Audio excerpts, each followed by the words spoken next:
Hello guys, in this lecture we are going to talk about fluids. हम इस lecture में fluids के बारे में बात करेंगे। What is mean by fluids? सारे एलिमेंट्स जो होते हैं, सारे elements those are completely divided in two parts as per their nature. ठीक है, उनका जो भी स्टेट होता है उस स्टेट के हिसाब से, फिजिकल स्टेट के हिसाब से सारे के सारे एलिमेंट दो पार्ट में डिवाइड हो चुके हैं। पहला पार्ट, सारे एलिमेंट जो है वो दो पार्ट में डिवाइड हो चुके हैं। पहला पार्ट है सॉलिड स्टेट्स डिवाइसेस और दूसरा है फ्लूइड्स। फ्लूइड में कौन कौन आता है? फ्लूइड में जो फ्लो हो सकता है उसमें कौन कौन आता है? उसमें लिक्विड्स आते हैं, उसमें गैसेस आते हैं, उसमें प्लाज्मा स्टेट आते हैं। प्लाज्मा स्टेट क्या होती है? प्लाज्मा स्टेट यानी सिंपल गैसेस स्टेट में क्या होता है? गैसेस स्टेट में भी एक्चुअल मॉलिक्यूल्स होते हैं जो लिक्विड स्टेट में थे, लेकिन बस अभी वो बहुत दूर है एक दूसरे से, या फिर सॉलिड स्टेट में। सो सॉलिड, लिक्विड, गैसेस, इन तीनों स्टेट में मॉलिक्यूल का स्ट्रक्चर, इंडिविजुअल मॉलिक्यूल का स्ट्रक्चर एग्जैक्टली सेम होता है। प्लाज्मा स्टेट में क्या होता है? प्लाज्मा स्टेट में आयनाइजेशन हो जाता है। आयनाइजेशन होता है यानी प्लाज्मा स्टेट में वो पर्टिकुलर मॉलिक्यूल जो होता है वो आयनाइज हो जाता है। वो इधर इलेक्ट्रॉन्स रिलीज करता है या फिर इलेक्ट्रॉन एक्सेप्ट करता है, व्हाटएवर, लेकिन वो आयनाइज हो जाता है और वो सारे जो एलिमेंट्स होते हैं वो मिला के plasma state of the object तैयार करते हैं। अभी हमारे सिलेबस में है नहीं वो, लेकिन प्लाज्मा स्टेट वैसी होती है। So we are going to talk about the fluids. Solids के बारे में आपने लास्ट ईयर बात की। सॉलिड्स के बारे में आपने लास्ट ईयर बात की है। सॉलिड्स में हमने पहले बात किसके बारे में की थी? मैकेनिक्स के बारे में बात की थी। सॉलिड्स के मैकेनिक्स के बारे में बात की थी। उस वक्त हमने पूरी की पूरी रिजिड बॉडीज कंसीडर की थी। ठीक है, उसके बाद हमने सॉलिड स्टेट डिवाइसेस की प्रॉपर्टीज के बारे में बात किया, जहां पे एक्चुअली उनका डिफॉर्मेशन होता है। एक्चुअली उनका डिफॉर्मेशन होता है। सॉलिड स्टेट जो होते हैं, सॉलिड स्टेट ऑब्जेक्ट जो होते हैं, उनका डिफॉर्मेशन जहां पे होता है उसके बारे में हमने बात की थी। पहले रिजिड बॉडीज कंसीडर की थी हम लोगों ने, उसमें हमने मैकेनिक्स पढ़ा। उसके बाद हम सॉलिड बॉडीज कंसीडर कर रहे थे, लेकिन विद डिफॉर्मेशन। तो फोर्स अप्लाई करने के बाद हम ऐसे कह सकते हैं कि सिलेबस को दो पार्ट में डिवाइड किया था हमने। सॉलिड्स के सिलेबस को दो पार्ट में डिवाइड किया था। एक में फोर्स अप्लाई करने के बाद जो भी पैरामीटर्स होते हैं वो पैरामीटर्स के बारे में हमने बात की, लेकिन उसका शेप या फिर उसके डिफॉर्मेशन के बारे में हमने बात नहीं की। सेकंड स्टेप में हमने बात की कि हाँ, हम फोर्स अप्लाई कर रहे हैं और उसकी वजह से उसका डिफॉर्मेशन हो रहा है, तो उसके बारे में हमने बात की लास्ट ईयर। ठीक है, वहां पे आपने स्ट्रेस, स्ट्रेन, यंग्स मॉड्यूलस देखा था। ठीक है ना, यंग्स मॉड्यूलस के डिफरेंट एग्जांपल देखे थे। उसके बाद वॉल्यूमेट्रिक मॉड्यूलस, बल्क मॉड्यूलस के एग्जांपल्स देखे थे। एंड में आपने शियर स्ट्रेस, शियर स्ट्रेन, ये वाला पार्ट देखा था। ठीक है ना, वो वाला पार्ट होने के बाद now in this year we are going to talk about fluids. Fluids के बारे में बात करने वाले।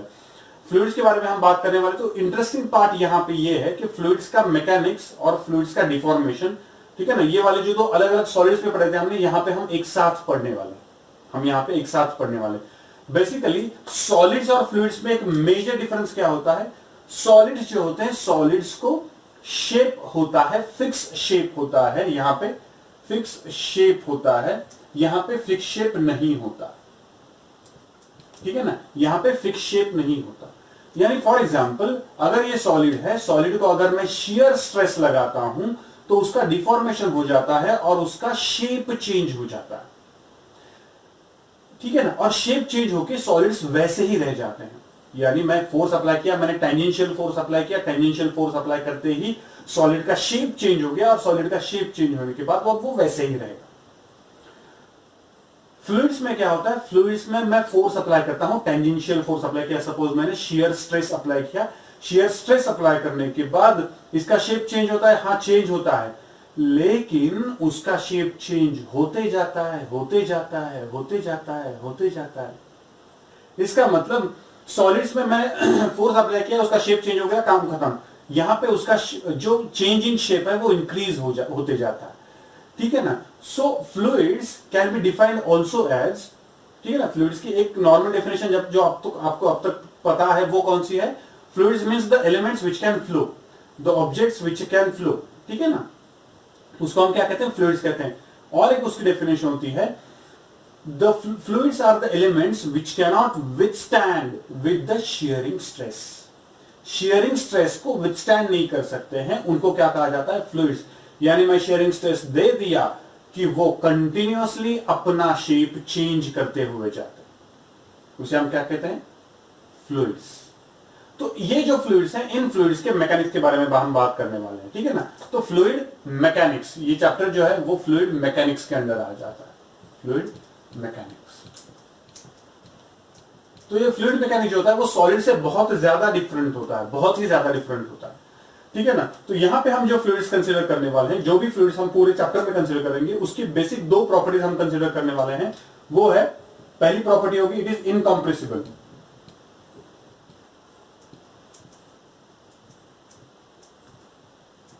जिस भी फ्लूइड के बारे में बात करेंगे हम वो इनकॉम्प्रेसिबल होगा, और दूसरा होगा non viscous.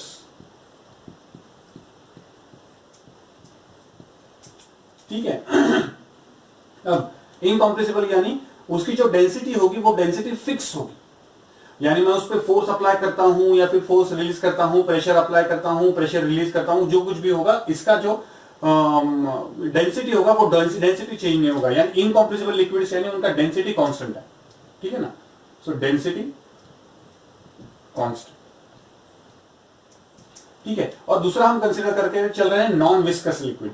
Non viscous liquid यानी हम कंसीडर करते हैं कि कोई भी एलिमेंट, कोई भी ऑब्जेक्ट जो होता है, कोई भी ऑब्जेक्ट जो होता है वो लेयर से बना हुआ होता है, ठीक है ना। बहुत सारी लेयर्स होती है उस पर, ठीक है ना। अब लिक्विड के बारे में हम अगर बात करें, पानी के बारे में आप अगर बात करें, तो पानी अगर सपोज एक जार में भरा हुआ है पानी, तो इसका मतलब उस पर लेयर पे लेयर, लेयर पे लेयर, लेयर पे लेयर, बहुत सारी लेयर्स है, ठीक है। अब ये जो लेयर्स होती हैं, इन लेयर्स में लिक्विड फ्लो होता है, यानी क्या होता है कि ऊपर वाली जो लेयर होती है ना, वो नीचे वाली लेयर के ऊपर से फिसल के निकल जाती है।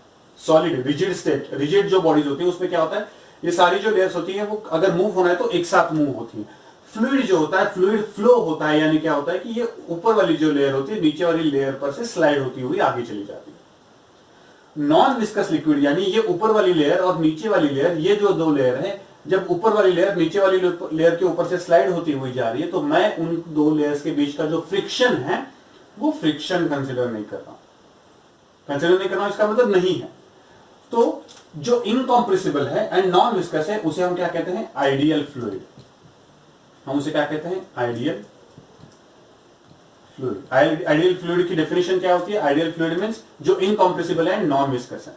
नॉन विस्कस है यानी जो फ्लो होते वक्त उसके दो लेयर्स में फ्रिक्शन नहीं होता है, उसे हम नॉन विस्कस कहते हैं। ये होता है आइडियल फ्लूइड का डेफिनेशन, ठीक है। अब फ्लूइड्स में, फ्लूइड्स को पर्टिकुलर शेप नहीं होता है, ठीक है ना, उसको लेंथ वगैरह कुछ नहीं होती है। सो जब कभी भी फ्लूइड्स की बात आती है, हम we always go for bulk modulus, volumetric modulus के लिए जाते हैं, वॉल्यूमेट्रिक चेंजेस के बारे में बात करते हैं हम लोग। जो भी फोर्स अप्लाई होता है वो भी वॉल्यूमेट्रिक फोर्स के बारे में हम बात करते हैं, ठीक है ना। वो भी जो भी उसमें चेंज हो रहा है वो वॉल्यूम के फॉर्म में जो चेंज होता है उसको हम कंसिडर करते हैं।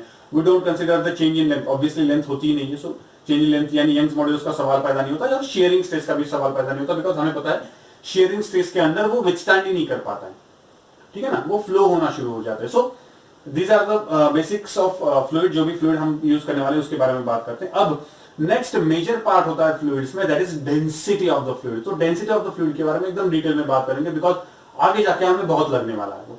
So will talk about the density of the fluid, ठीक है। Okay, so what is mean by density. तो मैंने अभी तक पढ़ा हुआ है कि डेंसिटी जो होती है, तो डेंसिटी मींस, डेंसिटी रो से दिखाई जाती है। Density is nothing but mass per unit volume, mass per unit volume. Mass per unit volume को हम क्या कहते हैं, डेंसिटी कहते हैं। यानी फॉर एग्जांपल सपोज एक रूम है, एक रूम का वॉल्यूम कांस्टेंट है, एक रूम में अगर 10 लोग खड़े हैं, और सेकंड केस में एक रूम में 100 लोग खड़े हैं, तो किस केस में डेंसिटी ज्यादा होगी, ऑब्वियसली दूसरी केस में ज्यादा होगी, बिकॉज उसी वॉल्यूम में नंबर ऑफ पीपल बढ़ गए, ठीक है ना, लोग ज्यादा बढ़ गए, तो वहां पे हम डेंसिटी ज्यादा बोलते हैं। यानी वही वॉल्यूम है लेकिन मास यानी नंबर ऑफ पार्टिकल्स बढ़ गए, इसे हम क्या कहते हैं, डेंसिटी। सो ये जो डेंसिटी होती है ना, ये बहुत इंपॉर्टेंट फैक्टर होता है whenever we are going to deal with fluids. Fluids के बारे में हम जब बात करते हैं तो बेसिकली हम डेंसिटी के बारे में बहुत ज्यादा बात करनी पड़ती है, बिकॉज उसका कंटिन्यूअसली वॉल्यूम चेंज होते हुए जाता है, ठीक है ना। उसका मास और वॉल्यूम ये जो होता है, इनका रेशियो जो होता है ना, उसके बारे में हमें बात करनी पड़ती है कंटिन्यूअसली, बिकॉज ये वॉल्यूम जो होता है वो वॉल्यूम चेंज होते जाता है। In the case of gases के बारे में जब बात करना शुरू करते हैं तो वॉल्यूम चेंज होता है। सो जब कभी भी वॉल्यूम की बात आती है, मास की बात आती है, तो number of particles are going to be same, लेकिन वॉल्यूम चेंज अगर होता है, ठीक है ना, तो उन दोनों का रेशियो चेंज हो जाता है, तो डेंसिटी चेंज हो जाती है। तो फ्लूइड्स में ये बहुत ज्यादा पॉसिबिलिटी होती है। सो डेंसिटी जो होती है फ्लूइड्स की, उसके बारे में बोलना बहुत ज्यादा इंपॉर्टेंट होता है, बिकॉज इन द सॉलिड्स जो होता है, सॉलिड्स में there is no problem of density. एक बार फिक्स हो गया कि ये वाला ऑब्जेक्ट है वो इस मटेरियल से बना हुआ है, तो उसका डेंसिटी ये होगा, it will be always like that, ठीक है। यहां पे थोड़ा सा अलग अलग हो सकता है, दो सॉलिड एक दूसरे में मिक्स नहीं हो सकते। अगर दो सॉलिड एक दूसरे में मिक्स ठीक है ना, सॉरी दो लिक्विड फ्लूइड्स अगर एक दूसरे में मिक्स हो जाते हैं तो जो मिक्सचर तैयार होता है उसका डेंसिटी अलग ही होता है, ना इसका होता है ना उसका होता है। सो ये वाली सारी जो चीजें होती है ना, ये वाली सारी चीजें कंसिडर करने के लिए मुझे डेंसिटी का कंसेप्ट बहुत अच्छा होना नेसेसरी। सो डेंसिटी मींस मास पर यूनिट वॉल्यूम, ठीक है ना। और एक फैक्टर होता है relative density. What is mean by relative density? Relative density means density of the object, sorry density of the material, density of material और फ्लूइड जो भी है, ठीक है ना, divided by density of water at 4 degree Celsius, ठीक है ना। इसे क्या कहा जाता है? Relative density. रिलेटिव डेंसिटी जो होती है, relative density always consider with respect to 4 degree celsius, 4 degree celsius पे वाटर की जो डेंसिटी है उसके साथ मिक्स किया जाता है। Relative density is a pure ratio, density divided by density, तो इसको यूनिट नहीं होता, इट हैज नो यूनिट। हाँ, ये वाली जो डेंसिटी इसका यूनिट होता है, इसका यूनिट क्या होता है? केजी पर मीटर क्यूब, ये इसका ऐसा यूनिट होता है। लेकिन रिलेटिव डेंसिटी जो होती है, रिलेटिव डेंसिटी का कोई खुद का यूनिट नहीं होता, because it is a pure ratio, it is a pure ratio. अब डेंसिटी में डिफरेंट केसेस देखते हैं। सबसे पहले देखते हैं कि हाँ चलो सपोज मेरे पास दो ऑब्जेक्ट्स हैं, ठीक है ना, दो फ्लूइड्स हैं, दो फ्लूइड्स अलग अलग डेंसिटी के हैं, दो फ्लूइड्स अलग अलग डेंसिटी हैं। अगर मैं उनको मिक्स कर देता हूं, देखो ठीक से, अगर मैं उनको मिक्स कर देता हूं तो वो जो मिक्सचर तैयार होगा उसकी डेंसिटी क्या होगी? वो जो मिक्सचर तैयार हो जाता है उसकी डेंसिटी क्या होगी? तो उसके बारे में बात करते हैं, ठीक है ना। सो density of the mixture, density of mixture, ठीक है ना, डेंसिटी ऑफ मिक्सचर। तो सबसे पहले कंसीडर करते हैं कि दो जो फ्लूइड्स हैं, दो फ्लूइड्स मैंने एक दूसरे में मिक्स कर दिए विद सेम मास, यानी m1 is equal to m2। इस मास के साथ, इसके साथ मैंने दो फ्लूइड्स को मिक्स किया। जो रिजल्टेंट मिक्सचर तैयार हुआ, रिजल्टेंट मिक्सचर की डेंसिटी सपोज m रो है, रिजल्टेंट जो है उसकी डेंसिटी रो है। तो डेंसिटी का फॉर्मूला के हिसाब से क्या होगा? Total mass m1 plus m2 होगा divided by total volume. v1 का वॉल्यूम v1 होगा, v2 का वॉल्यूम v2 होगा, दूसरे का वॉल्यूम v2 होगा। अब इन दोनों का मास सेम है, v1 अपॉन v2। यहां पे देखो v1 अपॉन v2, तो मैं क्या कर सकता हूं? v को क्या कर सकता हूं?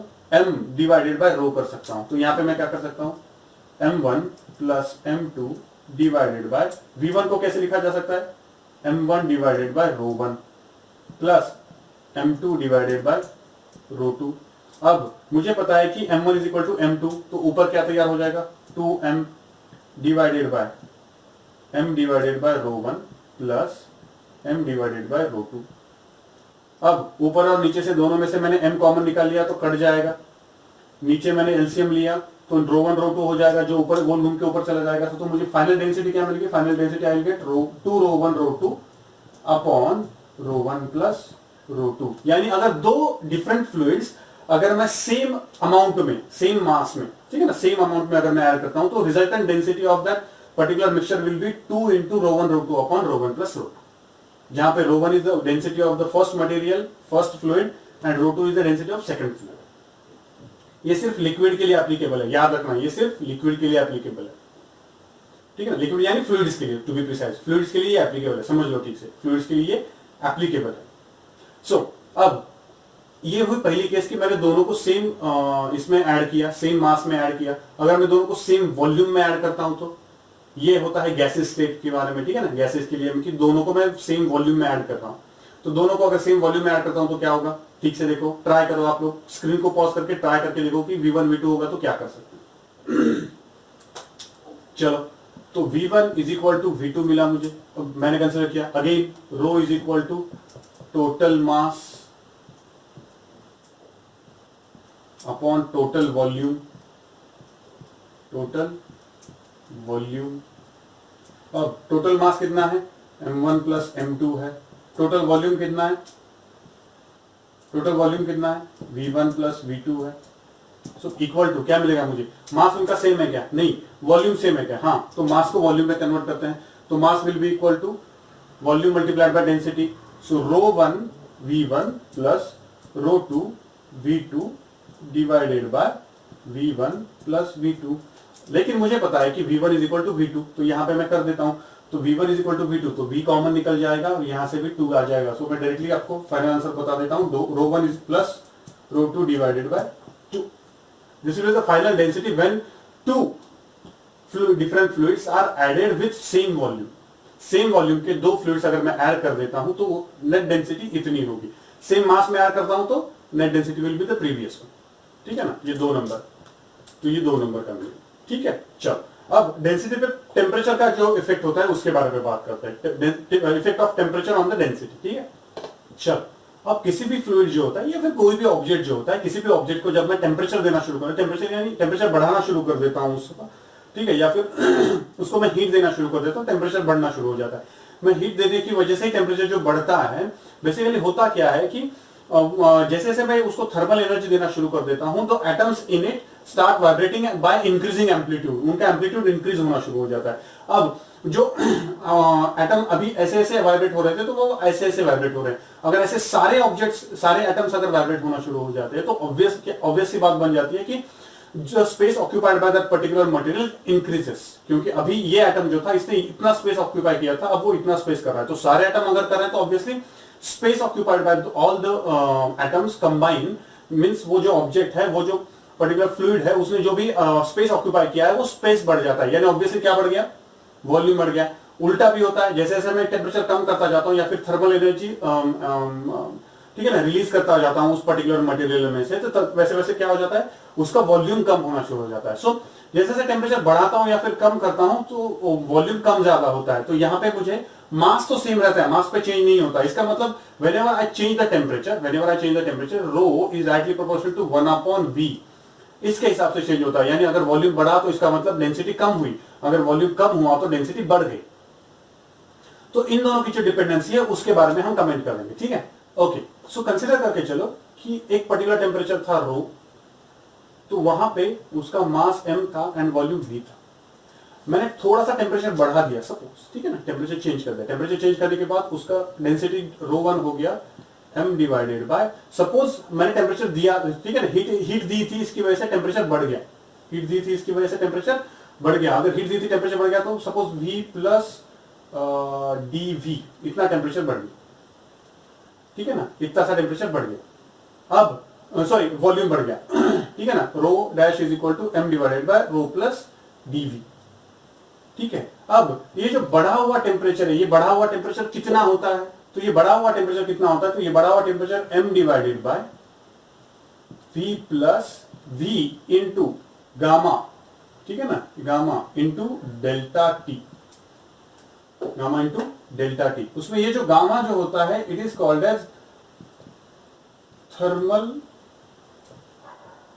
Coefficient of volume expansion. ठीक है, thermal coefficient of volume expansion, ये ठीक है ना, ये होता है। सो अगर मैं रो 1 अपॉन रो 2 कर दूं तो मुझे क्या मिलेगा, rho upon rho dash, sorry rho 1 upon rho 2 नहीं, रो अपॉन रो डैश। अगर मैं ऐसे कर लेता हूं तो मुझे क्या मिलता है, ठीक से देखना, m डिवाइडेड बाय v, और यहां पे ये कौन आ गया, m divided by v plus, ठीक है। सो यहां पे क्या लिखूंगा मैं, m divided by v whole divided by m divided by v bracket में 1 plus gamma into delta T, gamma into delta T. अब ये कटेगा, ये कटेगा, सही है, v और v ये दोनों v भी कटेंगे, ये नीचे से जाके गोल घूम के ऊपर चला जाएगा। ठीक है, सो यहां पे क्या लिखूंगा मैं, rho is equal to rho dash into 1 plus gamma into delta T. तो rho dash is equal to, ठीक है, यहीं पे कर लेता हूं। So rho dash is equal to 1 plus gamma into delta T raise to -1 into rho. तो अगर इसका मैं बायनोमियल एक्सपांशन कर दूं, ठीक है ना, ये वाला जो नीचे वाला जो है इसका बायनोमियल एक्सपांशन कर दूं और हायर पावर अगर मैं निग्लेक्ट कर दूं तो मुझे क्या मिल जाता है, 1 प्लस, सॉरी 1 माइनस मिलेगा यहाँ पे, बिकॉज रेज टू -1 है। So 1 minus rho into, sorry gamma into delta T into rho. So ये मुझे किसकी वैल्यू मिलेगी, रो डैश की, ठीक है, which is equal to rho dash, यहां पे लिख देता हूं। So this is nothing but the rho dash यानी ये डेंसिटी होगी अगर टेम्परेचर चेंज डेल्टा टी होता है। अगर डेल्टा टी का टेम्परेचर चेंज हुआ तो डेंसिटी रो डैश होगी। इनिशियल डेंसिटी रो है जो रेफरेंस डेंसिटी है, change in temperature delta T है, gamma is nothing but thermal coefficient of volume expansion, ठीक है ना, thermal coefficient of volume expansion for that particular material. तो ये होता है, so 1 minus delta T into rho is equal to rho dash, ये वाला फॉर्मूला मिलेगा।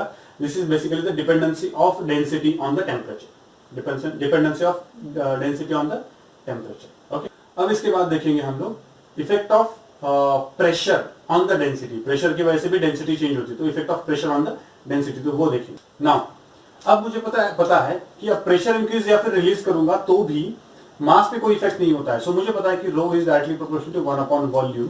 जैसे जैसे मैं प्रेशर बढ़ाता जाता हूं वैसे वैसे वॉल्यूम कम होता हुआ जाता है, जैसे जैसे मैं प्रेशर कम करता हूं तो वॉल्यूम बढ़ता हुआ जाता है। इसका मतलब volume is inversely proportional with 1 upon P, ठीक है ना, sorry volume is proportional with 1 upon P या फिर volume is inversely proportional with pressure. तो इन दोनों का क्या होगा, ऑब्वियसली डायरेक्ट रिलेशनशिप होगा, यानी rho is directly proportional with P provided remaining all things are constant, ठीक है ना। तो ये रफ आइडिया आप दिमाग में पकड़ के वी कैन गो फर्दर। अब सपोज वहां पे अगेन लास्ट टाइम हमने जैसे किया था टेम्परेचर के लिए, तो यहाँ पे भी वैसे ही करेंगे कि सपोज एक पर्टिकुलर प्रेशर पे रो, ठीक है ना, एक स्टैंडर्ड प्रेशर पे rho is equal to m divided by v। अब क्या हुआ, मैंने प्रेशर सपोज चेंज किया, प्रेशर चेंज करने की वजह से rho dash is equal to क्या मिला मुझे, rho dash will be equal to m divided by v plus dv, ठीक है, m divided by v plus dv। ये जो dv है इसको मैं क्या लिखूंगा, m divided by v plus v minus dp by b, change in pressure divided by b into क्या मिलेगा मुझे, इनटू v। ये dp क्या है, चेंज इन प्रेशर, और ये b क्या है, बल्क मॉड्यूलस, ठीक है ना। b क्या है, बल्क मॉड्यूलस, ये है bulk modulus, b is equal to bulk modulus है, ये बल्क मॉड्यूलस, ठीक है ना। And dp is change in pressure, change in pressure, ठीक है, change in pressure. So m divided by v minus dp by b, m minus, ठीक है। सो अब यहाँ पे मैं अगर इनका रेशियो ले लेता हूं तो मैं थोड़ा सा अलग से रेशियो लूंगा, रो डैश बाय रो लूंगा। लास्ट टाइम हमने रो बाय रो डैश लिया था, रो डैश बाय रो लूंगा, फर्क नहीं पड़ता लेकिन फिर भी, ठीक है। So m divided by v minus dp by b into v whole divided by m by v। m कटा, इन दोनों में से v कॉमन निकलेगा तो v कटेगा, तो मेरे पास rho dash is equal to rho into 1 minus dp by b raise to -1, again मैंने इसका बायनोमियल एक्सपांशन किया। इसका बायनोमियल एक्सपांशन करने के बाद मुझे क्या मिलेगा, rho dash is equal to rho into 1 plus dp by b, 1 plus dp by b। So this is the effect, ठीक है ना, this is the effect of change in pressure on the fluids पे change in pressure का ये effect होता है, ये है बल्क मॉड्यूलस, ये ही चेंज इन प्रेशर।